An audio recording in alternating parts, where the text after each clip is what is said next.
Good morning. Actually, it's a great morning. It is an honor and a privilege to be addressing you at this commencement ceremony. I have been visualizing this day for many years, and I'm so excited to be here. It has been a journey with lots of hard work, but it's been well worth it.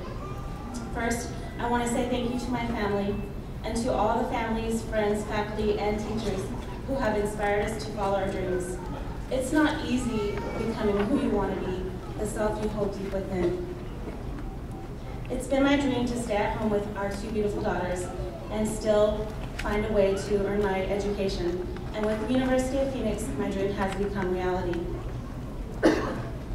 It has been hard finding the words to express my gratitude to everyone involved and describing the changes I have gone through these past 19 months. It's like the exhilaration of climbing to the top of a mountain or the energy it took to give birth.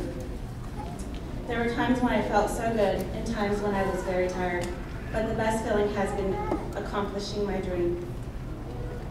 I feel like I've been in a cocoon of ideas slowly turning into a butterfly of knowledge. It has changed who I am in so many ways, and it feels amazing. In 1996, I attended Montana State University for 3 years. Then I was off getting married, and you know what happens after marriage, a baby and a baby carriage. Yes, that's what happened to my life, and I have spent the last 9 years raising our two beautiful daughters, and I wouldn't change a thing. But in the back of my mind, I knew I'd have to finish my education if I wanted to be happy in a career. So in 2007, I enrolled at BSU. Halfway through the semester, I was in a car accident and had to withdraw until my recovery. It was very stressful. When I would leave to go to class, our youngest daughter would cry at the door for me. It was heartbreaking to see her sadness. I felt like I was going against everything I wanted. I was shattering one dream to get another. That is when I started looking at online universities. After a few weeks and a really awesome enrollment counselor from the University of Phoenix, I found myself very excited to be a UOP online student.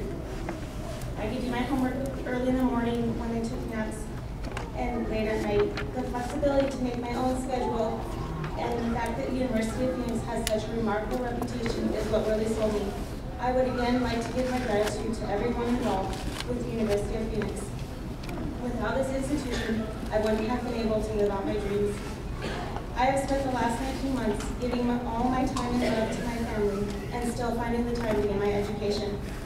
It was because of the vision of one person to provide adults with families, jobs, and other obligations and education that grew into the vision of the movie. About 9 years ago, I was involved in a training where I had to sing the verse of Impossible Dream. It didn't matter if I hit every note right. What mattered to the facilitators is that they could feel my passion and my heart through me singing this song. That is how I feel about the University of Phoenix.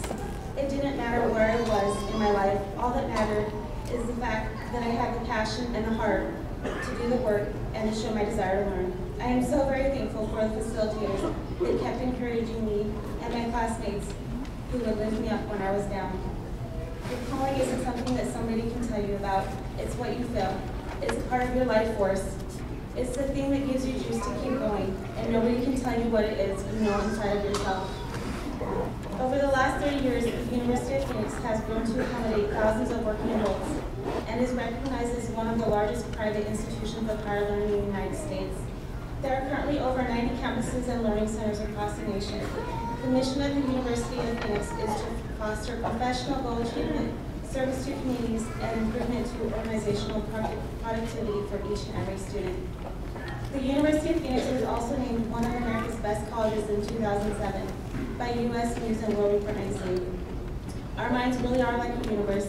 Within this universe lies potential, infinite possibilities to be who we really want, and unlimited access to knowledge. It is through the University of Phoenix that my universe has shooting stars in it. The good news in this slow economy is that most of the jobs are held by individuals with bachelor degrees. It is estimated that employees with bachelor degrees are held by 56% of current job placement. Post-secondary schooling was 30% of workers, and education topped out of high school was 14%. As for the UOP learning model, I would emphasize the fact that online learning environment allowed me to establish much more intimate, focused relationships with classmates and class material. The class sizes were manageable and I was able to engage fully in discussions and answer thought-provoking questions. Being able to discuss topics and concepts in a smaller setting made learning so much more beneficial and meaningful. I gained vast amount of knowledge in this type of environment, much more than I would have listening to a lecture in a class of 200 or more students. The ability to focus, ask questions, ponder different perspectives, and challenge myself weekly has helped me tremendously in grasping the discipline of psychology. So don't be afraid. All you have to know is who you are, because there's no such thing as failure. What other people label or might try to call failure, I have learned, is God's way of pointing you in a new direction. Creating a life that reflects your values and satisfies your soul is a rare achievement. In a culture that relentlessly promotes access as a good life, a person happy doing his own work is usually considered eccentric, and ambition is only understood if it is to rise to the top of the imaginary ladder of success.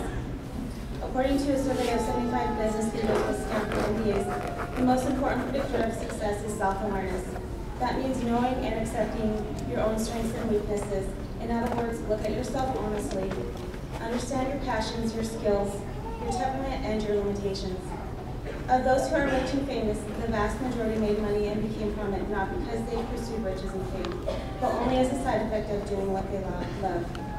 Harvard psychologist Daniel Gilbert has spent decades studying happiness, and he found that cash and contentment are almost completely disconnected. Sure, having money gives you one less thing to worry about, but don't look to it as a magic bullet. Once your basic needs are met, the old saying is really true: money can't buy you happiness. Happiness has much more to do with your basic constitution, your outlook on life, and loving what you do. It is my hope and dream that we do what we love and find what creates the most passion inside of us, because that is how we'll make the biggest splash in the waters of life. Thank you.